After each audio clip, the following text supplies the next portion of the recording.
रिक्षात आले का रस्ता दिसेना का काय जोर लागायला लागले गड्या आता अय्यो आता ही आजारी पडलं का काय ह्याला जर ताप बी आलाय आणि ह्याच्या अंगाला असं लाल चट्ट कसले उठल्यात हे काहीतरी नवीनच असतं बाबा सारखंच जाऊ द्या एवढ्या लांब ह्याला खरं मी घेऊन आलोय बरं का पण आता ह्याला इकल्याशिवाय माघारी तरी कसा जाऊ आणि माझ्याकडे गाडीचं भाडं द्यायला पैसे तर राहिलं नाही दादा आता गाडी अवघडच झालं जाऊ द्या आता आलोय खरं इकूनच जातो असं बी कुठं शेतकऱ्याला काय कळतंय टाकू इकून जाऊ निघून पटकेन राम राम मामा. राम राम काय तुमचा वारा लय शांत दिसायला लागलाय. रात्री जेवला नाही का भांडण केली? अहो तसलं काय नाही ती जरा मोडी आहे आणि ते नुसता वारा नाही साधू वारा आहे आणि ते जे असंच असतं निवांत. तुम्हाला आहे ना हे वारा फक्त 2000 तुम्ही घ्या बिंदास. 2000 लय स्वस्त आहे हो. पण ह्याला ताप आल्यासारखं वाटतोय हो. आणि याची काय कोणी मस्करी विस्करी केली काय? त्याला लिपस्टिक लावल्यासारखं डाग का दिसायला लागलं ते? अहो, तसलं काय नाही. अरे थांब, काय करतोय तू ते शिरप्या? अरे काय झालं होत्या? अरे ते वरान म्हणजे बापाची शेती विकून हॉटेलचा नाश्ता करण्यासारखं आहे बघ. अरे गे स्वस्त तर आहे 2000ला. 2000 कुठं म्हणून नाही तर जात. अरे लगा स्वस्त आहे ते, पण तुझ्या आता म्हटलं का नाही लिपस्टिक काय? ते लिपस्टिक नाही सीएसएफ झालाय त्याला सीएसएफ. सीएसएफ ती काय असतं? अरे सीएसएफ म्हणजे क्लासिकल सॉइल प्युअर. विजेच्या याच्या अंगावर लाल चट्टे दिसतात का नाही? ते लाल चट्टे विषाणूची डोक्याची घंटा आहे. अरे गे काय पण उगा नको सांगू. अरे हे वरा नाही चालता फिरता बॉम्ब आहे बॉम्ब. अरे बाबा बॉम्ब बिम तसलं काय नाही साधा ताप आला त्याला. तुम्ही थांबाव काका. जर हा रोग तुझ्या पोटात गेला ना त्या कळपाचं वाटोळ होईल. बर मग मला आता एक सांग, मग मी करू काय? तू काय कर दुसऱ्याकडून निरोगी वरा घे, नाही तर कर्जाच्या खाईत पडशील तू. बर बर बरं आता मला तूच घेऊन दे निरोगी वरा. बस चल. बघू अहो, आपण. दादा त्याचं काय ऐकताय ते काय एवढं छान आहे काय का अरे मी घेते. कसंही स्वस्त गोष्ट आपण सोडत नाही.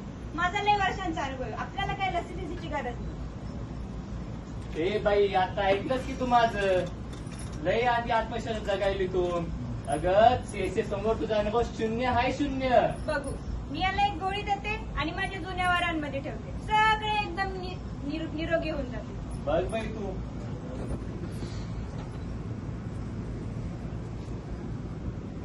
अरे त्या तुझ्या सांगण्यावरून मी निरोगी वरा तर घेतला बघ, पण आता पुढे करू काय?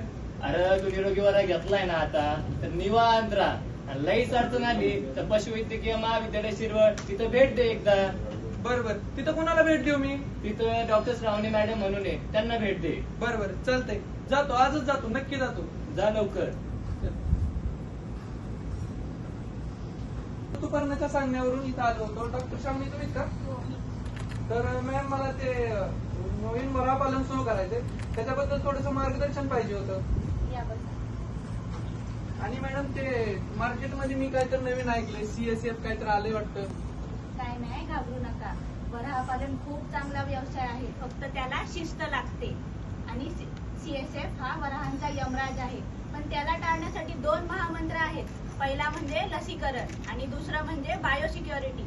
लसीकरण हे काय वशीकरण सारखं असतं का? नाही नाही वशीकरण नाही, लसीकरण. लसीकरण हे वराहांचं अंगरक्षक आहे. बरं ते मग लसीकरण करायचं कसं? काही नाही सोपं आहे. जेव्हा वराहाचं पिल्लू 2 महिन्याचं होतं ना तेव्हा त्याला पहिला डोस द्यायचा आणि त्यानंतर 6 महिन्यानंतर बूस्टर डोस द्यायचा. बरं आणि तुम्ही ते काय म्हणला बाय सिक्रेटरी काय? बायोसिक्युरिटी नाही, बायोसिक्युरिटी. बायोसिक्युरिटी म्हणजे स्वच्छता.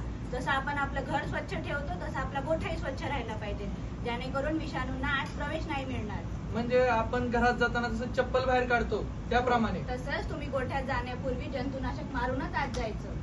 आणि डॉक्टर ते आपल्या गोट्यामध्ये जसे नवीन नवीन लोक येतात किंवा बाहेरून गाड्या येतात त्यांचं काय करायचं? पहिले तर जास्त लोकांना तुमच्या गोठ्यात जाऊनच नाही जायचं आणि जर वाहनं किंवा लोक जात असतील तर त्यांना पण जंतुनाशक मारूनच आत पाठवायचं. बरं डॉक्टर ते ओळखायचं कसं आता हे रोग झालाय काय? पहिले तुमच्या वराहाला ताप येतो. ताप आल्यावर त्याच्या अंगावर लाल जांभळे चट्टे दिसतात, ते नीट बघायचे. मग ते लाल जांभळी चट्टीची आपण वाट बघत नाही बसायची नाही का? मुळीच नाही. तुम्हाला ती लक्षणं दिसली की लगेच त्या वराहाला वेगळे करा आणि मग तुमच्या जवळच्या पशुवैद्यकीयाला संपर्क करा. बरं. मला आता समजलं डॉक्टर तुम्ही काय सांगितलं. तुम्ही सांगितल्याप्रमाणे मी आता व्यवस्थापन करेल आणि जर काय अडचण आलीच तर मी पशुवैद्यकीय महाविद्यालय शिरवळ येथे येऊन भेट देईल. नक्कीच तुम्हाला काही अडचण आल्यास पशुवैद्यकीय महाविद्यालय शिरवळ येथे कधीही फोन करू शकता. धन्यवाद डॉक्टर.